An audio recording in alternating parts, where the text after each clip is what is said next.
Il faut s'imaginer la scène 2 secondes. On est dans un cabinet médical, l'environnement est super clinique, la lumière est un peu crue au plafond et on a froid. Ouais, avec ce fameux petit papier d'examen qui fait du bruit dès qu'on bouge. Exactement, le papier qui craque. On est allongé sur une table, en sous-vêtements, peut-être parce qu'on a une douleur chronique à l'épaule ou le dos complètement bloqué. Une position de vulnérabilité totale en fait. Mais carrément. Et là, un professionnel de santé, quelqu'un qu'on connaît à peine au final, s'approche et pose ses mains nues sur notre peau. À ce moment très précis, dans ce silence qui est lourd d'enjeux, qui décide vraiment de ce qui va se passer? Qui a le contrôle? Instinctivement, on a tout de suite envie de répondre que c'est la personne sur la table, évidemment. C'est son corps, ce sont ses règles. Ouais, c'est ce qu'on aimerait tous croire. Mais la réalité du terrain, selon une étude qualitative française absolument fascinante, publiée en 2026 dans Kinésithérapie la revue, c'est loin, mais alors très loin d'être aussi évident. C'est même beaucoup plus complexe et nuancé qu'on ne l'imagine. Et c'est exactement ce qu'on va explorer aujourd'hui. On va se concentrer sur une population bien précise, les kinésithérapeutes. C'est une profession qui implique, par sa nature même, de la répétition, un contact physique direct et souvent une très grande intimité corporelle. Et c'est un terrain d'observation qui est juste parfait pour étudier les dynamiques de pouvoir en médecine. L'étude dont on parle aujourd'hui, elle repose sur des entretiens approfondis avec 11 kinés au profil très varié. Oui, des libéraux, des salariés, des spécialistes du sport, et même de la rééducation périnéale. La mission de notre exploration, c'est de sensibiliser, et de manière très pragmatique, à cette notion de consentement dans le soin. Parce que, spoiler alerte, ce n'est pas du tout une simple signature sur un bout de papier à l'accueil. Non, c'est une mécanique complexe, invisible, qui se joue à chaque seconde de la consultation. Bon, décortiquons tout ça. Pour comprendre comment ces professionnels perçoivent le consentement dans la vraie vie avec de vrais patients, il faut d'abord poser le cadre de départ. En France, la référence absolue, c'est la loi Kouchner de 2002. Oui, et il faut vraiment se rappeler d'où on vient pour mesurer l'importance de cette loi. Avant 2002, la médecine baignait encore largement dans un modèle très paternaliste. Le fameux c'est moi le docteur, je sais ce qui est bon pour vous ». Exactement. En gros, le soignant était celui qui savait, et le patient, c'était celui qui obéissait. Le médecin disait « c'est pour votre bien » et le débat s'arrêtait là. La loi Kouchner, ça a été une révolution philosophique et juridique. Elle a posé comme principe intangible qu'aucun acte médical ne peut être pratiqué sans le consentement libre et éclairé de la personne. Le droit à l'information et le droit de refuser un traitement sont devenus centraux. Sur le papier, c'est magnifique, c'est super limpide. C'est presque binaire en fait, c'est oui ou c'est non. Voilà, si on parle d'une grosse opération chirurgicale sous anesthésie générale, on comprend très bien comment ça marche. On discute avec le chirurgien, on signe le formulaire, on est endormi et c'est réglé. Sauf qu'en kiné, ce modèle de la case à cocher, il se heurte violemment à la réalité clinique. Tout à fait. Ce qui est fascinant ici, c'est que l'étude révèle comment ce cadre légal, qui a l'air super strict comme ça, se dissout complètement dans les zones grises du quotidien. En kinésithérapie, le soin s'étale sur des semaines, voire des mois. Avec des séances hyper régulières, genre 2 ou 3 fois par semaine. C'est ça. La proximité corporelle est intense, l'état du patient évolue aussi. Un jour, il a super mal, le lendemain, beaucoup moins. Son niveau de tolérance change. Donc on ne peut absolument pas se baser sur un accord donné le tout premier jour. On imagine souvent le consentement comme l'achat d'un billet d'avion définitif. Mais en kiné, vu la durée, c'est plutôt comme un abonnement sans engagement qui doit se renouveler, se renégocier et se revalider à chaque nouvelle séance, voire à chaque manipulation. C'est une super analogie. L'abonnement doit rester actif et consenti en permanence. Et l'étude montre que face à cette complexité, les kinés développent des stratégies très différentes. Les chercheurs n'ont pas trouvé une seule définition du consentement sur le terrain. Ils ont trouvé quoi alors, Evelyne? Ils ont trouvé 5 grandes représentations qui cohabitent, et parfois même, ces différentes visions du consentement coexistent dans la tête d'un seul et même praticien, selon le patient qu'il a en face ou l'urgence du moment. C'est quand même vertigineux de se dire qu'un même professionnel peut changer sa définition du libre arbitre de son patient selon le contexte. Plongeons d'abord dans ce que l'étude identifie comme les pratiques vertueuses, parce qu'il y a des approches extrêmement pragmatiques où le consentement est utilisé de façon ultra positive. Oui. Il y a d'abord cette première vision très pure, la première représentation, où le consentement est considéré comme une fin en soi. C'est-à-dire, L'éthique avant tout. exactement, l'éthique pure domine. Le praticien considère que le corps appartient au patient de manière inconditionnelle. Le soin n'est plus un truc qu'on fait subir au patient pour le guérir, mais un vrai partenariat. Un travail d'équipe, quoi. Voilà. Un participant de l'étude insiste d'ailleurs là-dessus. Il dit qu'il rappelle sans cesse à ses patients qu'ils ont le droit total de dire stop, de refuser une technique ou même de ne pas répondre à une question s'ils la trouvent trop gênante. C'est une démarche d'horizontalité complète. J'adore cette approche. Et cette vision éthique nous amène naturellement vers la deuxième représentation, une approche encore plus pragmatique. Là, le consentement n'est plus seulement une question de morale, ça devient un véritable outil thérapeutique. Et c'est là qu'on observe les meilleures stratégies cliniques. L'étude donne un exemple marquant avec la rééducation périnéale. C'est un domaine d'une intimité extrême, souvent très chargé en anxiété pour les patients. On l'imagine très bien, ouais. Un praticien interrogé explique que dès la première séance, qui est souvent juste un échange verbal en fait, il prévient la patiente que le rendez-vous suivant impliquera un toucher vaginal. C'est là que ça devient vraiment intéressant. Parce qu'il n'attend pas que la patiente soit déshabillée sur la table à la deuxième séance pour lui annoncer la couleur. Il crée une fenêtre d'anticipation. Absolument.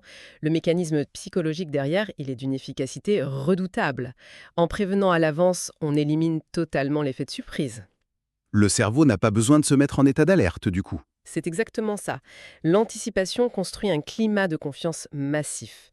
Le praticien ne demande pas la permission juste pour être poli ou respecter la loi.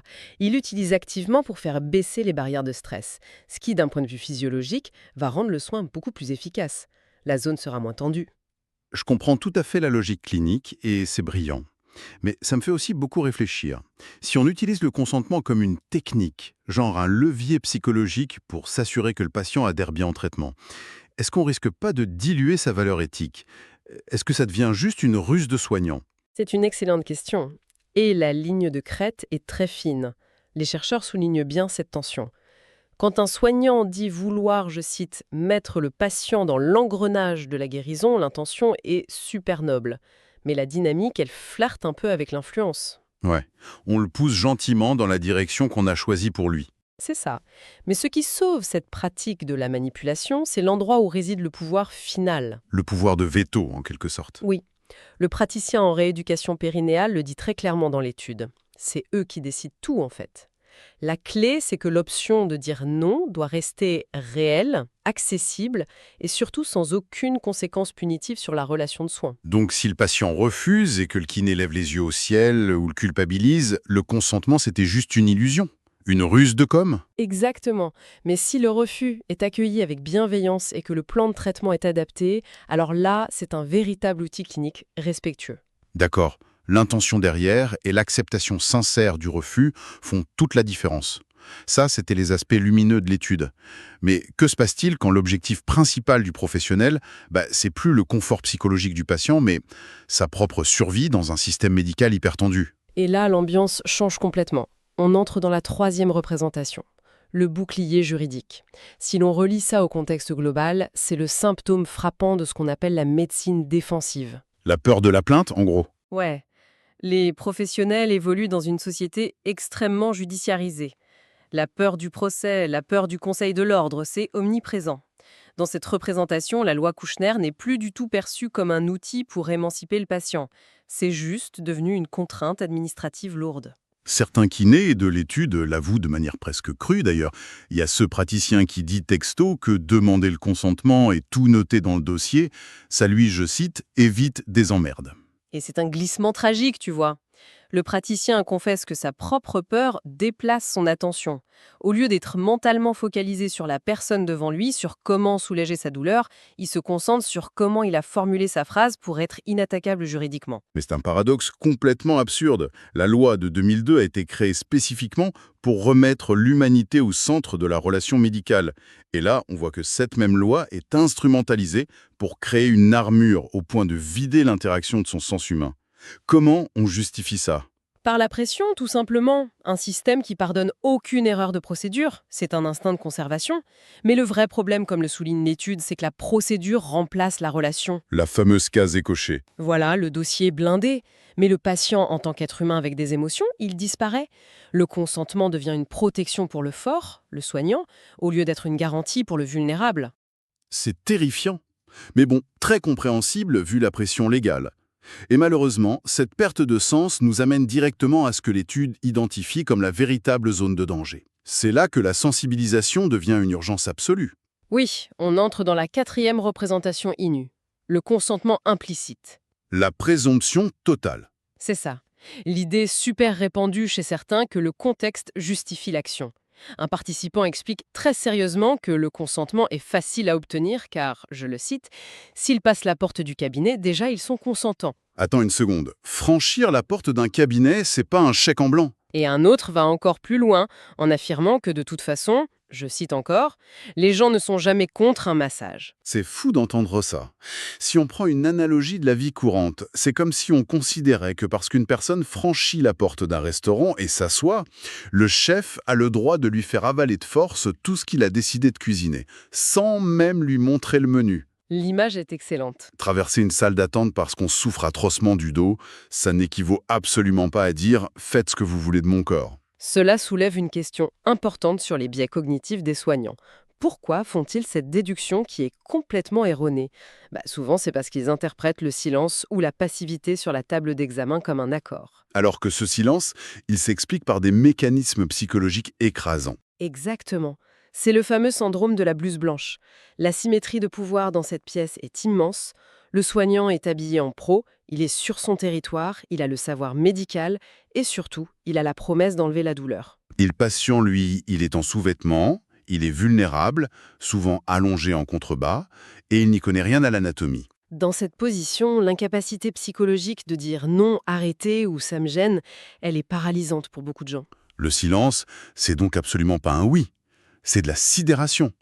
Déduire un accord légitime d'un simple comportement taciturne, c'est super dangereux.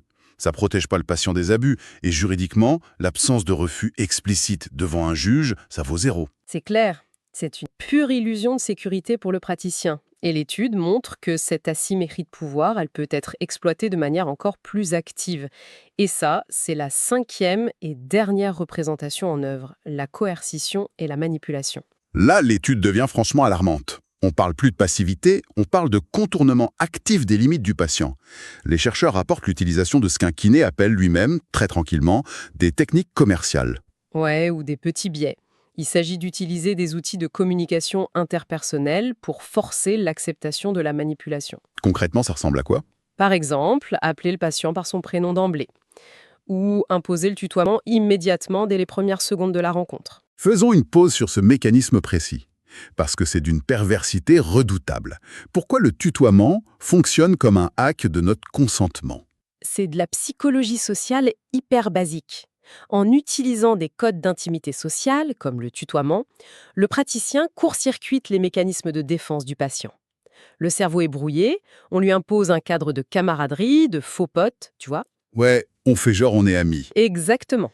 Or, il est socialement beaucoup plus coûteux de dire non ou de poser une limite stricte à quelqu'un qui se comporte comme ton pote qu'à un docteur très formel. Le patient se sent piégé par cette fausse familiarité, il perd sa capacité à mettre des barrières. Et le soignant s'engouffre dans cette faille. Mais le pire, c'est quand ces barrières essaient quand même d'exister. L'étude cite le cas d'une kiné face à une patiente qui veut fixer une limite corporelle très claire. Elle lui dit simplement « Je garde ma culotte ». Une demande tout à fait légitime. Et la réaction intérieure de la professionnelle, c'est un agacement profond. Elle avoue penser « Enfin, comment tu veux que je travaille, quoi ?» Mais c'est d'une arrogance absolue, on est d'accord? C'est l'illustration parfaite du soignant technicien. Celui qui place l'efficacité biomécanique bien au-dessus de l'intégrité psychique de la personne. Le protocole avant la pudeur. C'est ça. Le patient devient un objet de soin, une mécanique à réparer qu'il faut gérer, voire contraindre si elle ne coopère pas comme on veut. Et c'est exactement dans ce genre de faille éthique que se crée le terreau des violences médicales. On part d'une loi magnifique en 2002 pour arriver à des stratégies dignes de vendeurs de bagnoles pour faire accepter à quelqu'un qu'on va manipuler son intimité. C'est lourd, quand même. Face à ce constat ultra pragmatique, comment la profession peut-elle se réinventer? Les auteurs sont très clairs sur les solutions. Elles reposent sur 2 axes. Le premier, c'est d'arrêter de voir le consentement comme un événement unique, genre le premier jour. Ça doit être un processus dynamique, un vrai dialogue. Et l'étude suggère de s'inspirer du Canada. Que fait le Canada de si différent sur ce sujet? Le Collège des médecins au Canada a créé un guide extrêmement précis. C'est pas juste de la philosophie, c'est un vrai manuel pratique avec des repères très concrets. Du genre, que faire au milieu de la séance? Exactement. Comment réévaluer l'accord pendant qu'on masse? Comment lire le langage corporel?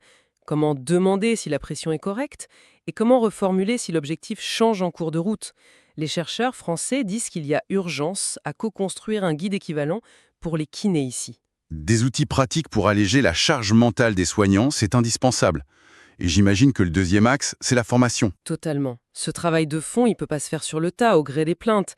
La déconstruction du syndrome de la blouse blanche, l'éthique, ça doit être intégré massivement dans la formation initiale. Dès la première année, au même niveau que l'anatomie. Alors, qu'est-ce que tout ça veut dire si on rassemble toutes les pièces de cette étude? On réalise que le consentement en kinésithérapie, c'est une mécanique fragile. Parfois, c'est l'expression sublime du respect, parfois, c'est un outil ingénieux pour apaiser. Parfois un bouclier juridique pour des soignants terrorisés par la loi. Ouais. Et parfois, malheureusement, une présomption hyper dangereuse ou un accord extorqué par de la fausse familiarité. Ce qu'il faut retenir, c'est que l'excellence dans le soin, c'est pas juste de maîtriser un geste technique. C'est de garantir à chaque seconde que l'autre est pleinement d'accord pour que nos mains se posent sur lui. Et le silence sera jamais une réponse suffisante. Ça demande une vraie remise en question. Mais ça m'amène à une réflexion plus vaste, pour terminer, qui dépasse complètement le cabinet médical. Je t'écoute. Si des pros hyper formés, encadrés par la loi et la déontologie ont autant de mal à définir et respecter uniformément le consentement, comment cette même négociation silencieuse se joue-t-elle dans nos vies tous les jours? Ah oui, dans la sphère privée. Exactement. Comment le consentement est présumé, hacké ou bafoué dans nos interactions sociales, au travail avec des amis. Là où il n'y a pas de blouse blanche, pas de loi Kouchner et aucun guide canadien pour nous dire quoi faire. C'est une réflexion fascinante à garder en tête la prochaine fois qu'une limite invisible se dessine dans une de nos relations.